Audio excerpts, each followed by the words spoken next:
Nós vivemos uma experiência recente aqui no mosteiro. Posso contar do nosso canário? Engraçado que eu ia dizer isso agora. A senhora fez lembrar. Posso? É o Espírito Santo mesmo. Uma experiência tremenda. Nós temos meditado muito com isso. Um canário que nós ganhamos e ele tinha um canto lindo. E de repente um gavião. Eu vou deixar o senhor contar, irmão Luiz Maria. O senhor vai contar com mais detalhes. O irmão Luiz Maria vai partilhar com você esse testemunho, porque qual a mensagem que eu quero dizer? Na hora da tempestade, não se desespera. Só quero que o Espírito Santo traga essa frase no seu coração, na sua mente. Vai passar. Não se agita, não se desespera. Na hora que tomou conhecimento do adultério do seu esposo, na hora que tomou conhecimento que o seu filho está nas drogas, na hora que tomou conhecimento que você foi demitido do trabalho, não desespera. Porque o teu Deus é maior do que tudo isso. Se recolhe em oração, porque Deus te dará o discernimento do que fazer, como agir. E Ele já tem a solução. Ele é a solução. O Espírito Santo é tremendo, irmã Maria Raquel. Porque enquanto a senhora falava, o Espírito Santo me colocou. Você vai contar a história do passarinho. Mas a gente não combinou, Senhor. Não está no script. Não está no roteiro. O Espírito Santo diz, eu é que dou o roteiro. Você vai contar essa história. Mas, Senhor, a gente programou para falar em algum outro momento relativo a esse assunto. Você vai falar. E a irmã Maria Raquel começa a falar sobre isso. O Espírito Santo é tremendo. E Ele está agindo agora no nosso meio. É Ele que cura, é Ele que restaura. É só Ele que faz milagres. E somente no nome de Jesus. Meus irmãos, tudo isso que a irmã Maria Raquel falava, tudo que nós falamos, o que o anticristo quer agir, claro que vai existir. Existiram vários anticristos. Me permita falar que quando surgiram religiões que atacaram o cristianismo, religiões que matavam os cristãos, surgiram muitos anticristos, não somente Nero, que foi o primeiro 666, o nome de Nero era, mas surgiram outros, né, que quiseram destruir o cristianismo. Mas nós falamos desse anticristo que hoje já está com essa mentalidade, querendo te dar uma solução sem Jesus Cristo, querendo te fazer desesperar e abandonar a Cristo, te dando uma solução fácil sem Jesus. É mentira, é o espírito do mentiroso. E essa história do canário, algo que nos marcou muito. Por quê?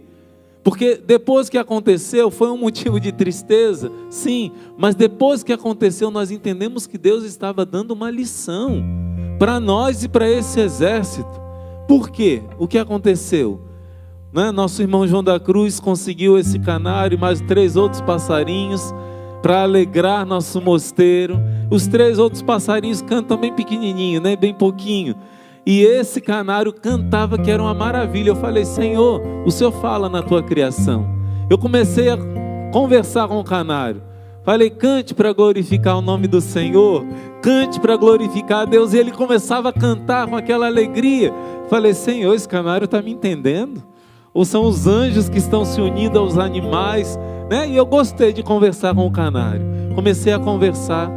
Um belo dia eu chego e aquela gaiola está vazia. Os irmãos com muita tristeza disseram que sumiu o canário e só viram algumas penas. Se algum bicho pegou, não deixou vestígio nenhum. Ainda trancado a portinha da gaiola. E a gente ficou imaginando o que pode ter sido, rato, caçaco, qual bicho pode ter feito isso? Até que uma amiga nossa, veterinária, ela disse, irmão, isso aconteceu na minha casa também. É gavião que faz isso. Ele não deixa nenhum sinal, deixa só algumas penas e ele faz isso. E por isso a gente foi pesquisar na internet e viu como é que eles fazem isso. Eu não consegui entender. Como é que um gavião consegue puxar um passarinho dali sem abrir, sem quebrar a gaiola de ferro? Meus irmãos, é uma cena um pouco triste, mas é a realidade do que o inimigo faz com a gente.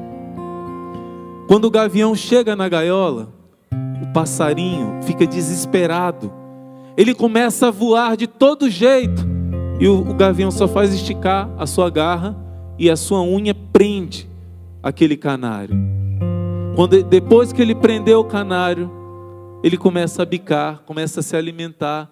E quando ele fica um pouco menor, porque está sendo alimentado, devorado pelo gavião, aliás, tem um salmo que diz isso: não entreguei, Senhor, ao gavião a vossa ave indefesa. Depois disso ele puxa e voa com o resto do pássaro. Depois eu encontrei um outro vídeo que mostrava um outro pássaro que diante da presença do gavião não tinha medo. Sabe qual foi a diferença? O gavião não conseguiu fazer nada. Ele estava protegido, aquele pássaro. Ele estava dentro de uma gaiola. Bastava que ele ficasse parado. Bastava que ele não se mexesse. E sabe o que é esse outro pássaro? Parece que é Trinca o nome desse outro pássaro. Ele cantava. O gavião ali em cima ameaçando. E ele cantava. Tranquilo, louvava. Confiando em Deus. Confiando em Deus, sua alma está segura. Seu coração está seguro. Não temerei Salmo receber 111. notícias más. Você está entendendo? Você está sob a proteção de Deus. Deus fala: confia em mim. Quando você obedece, confia nele. O inimigo não consegue te atingir, porque você já está sob a proteção do Altíssimo. Quem vive à sombra do Senhor onipotente, debaixo das asas do Senhor, está seguro. E Deus diz: confia em mim. O inimigo te coloca medos. E se acontecer isso com você? E se acontecer aquilo? E se o seu filho? E se seu esposo? E se? E você vive de algo que não existe. Por causa do seu medo, você sai do seu lugar. Santa Teresinha diz: eu sou um passarinho e eu quero em meu posto ficar, a fitar o sol do amor, a louvar a Deus. Meus irmãos, eu achei incrível a diferença dos dois. Um se desesperou e foi pego. O outro ficou na dele, confiante, e nada aconteceu. Para nós isso foi uma lição. A gente precisava partilhar isso com vocês.